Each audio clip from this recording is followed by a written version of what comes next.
Bonsoir à tous, heureuse de vous savoir fidèle à nos tranches d'information et bienvenue à cette édition virale.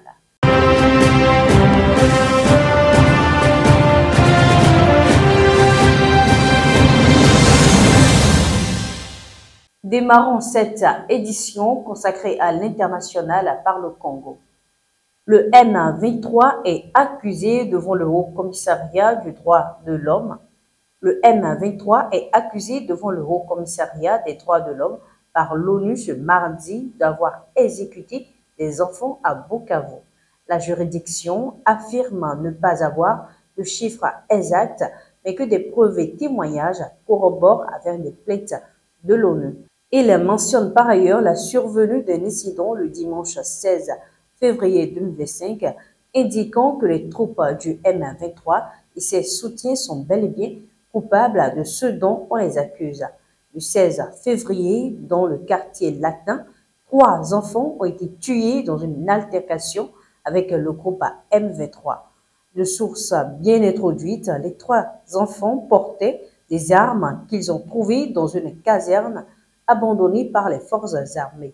Le M23 les a interceptés et ils ont refusé d'abandonner leurs armes. S'en est suivi des échanges de tirs. Les 3 enfants ont été tués, déclare Ravina Shamdazani.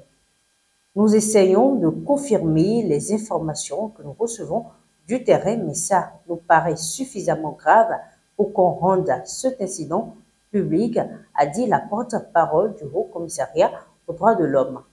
Il y a aussi le phénomène des enfants soldats qui est redouté par l'institution au vu de la psychose créée au sein de la population.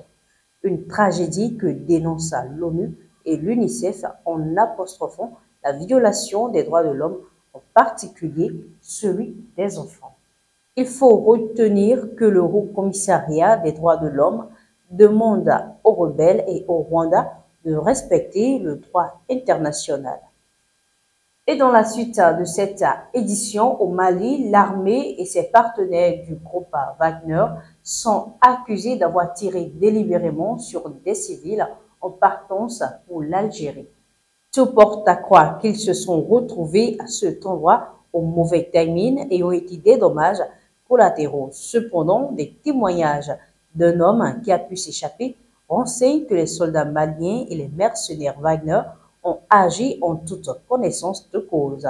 Des propos soutenus par des élus locaux, Notabilité civile, Association de défense des droits humains, CAL ACAL, Collectif pour la défense des droits du peuple de l'Azawad, combattants du FLA, qui accusent aussi l'armée de commettre des atrocités sur les civils.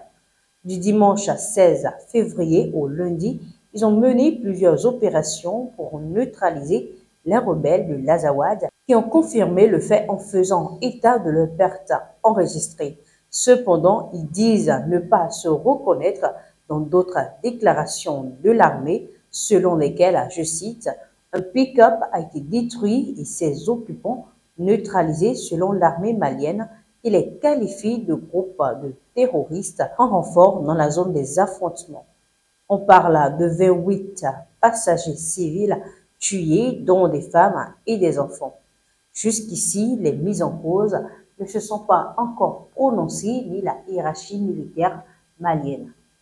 Et pour finir, les délégations russes et américaines se sont rencontrées aujourd'hui, mardi 18 février 2025, en Arabie Saoudite, comme annoncé. D'un commun accord, ils ont décidé de la mise en place d'un mécanisme de consultation pour régler leurs contentieux et vont nommer des négociateurs pour le règlement de la guerre en Ukraine.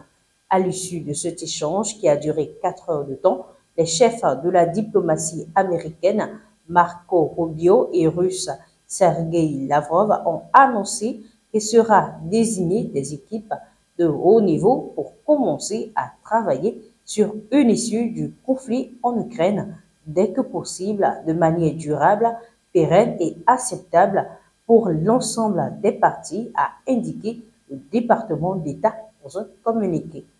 Une décision commune qui fait dire au secrétaire d'État américain Marco Rubio que la Russie ne fait pas preuve de mauvaise foi et veut bel et bien mettre fin aux affrontements. Il se dit convaincu que la Russie voudrait s'engager dans un processus sérieux pour mettre fin à la guerre. Par ailleurs, le gouvernement de Kremlin a annoncé plus tôt au cours de cette journée son intention de se montrer plus conciliant en acceptant l'adhésion de l'Ukraine à l'Union européenne. Je cite, Moscou dit oui à l'adhésion de l'Ukraine à l'Union européenne, non en revanche à son intégration dans l'OTAN qui constitue une ligne rouge absolue pour le Kremlin. Le président russe Vladimir Poutine se dit même prêt à négocier à toute heure avec Volodymyr Zelensky sur le sujet. Pour rappel, la Russie considère la présence des forces de l'OTAN d'Europe orientale comme une menace. Et ce sera tout pour cette randonnée informative. Merci de nous avoir suivis. À très bientôt.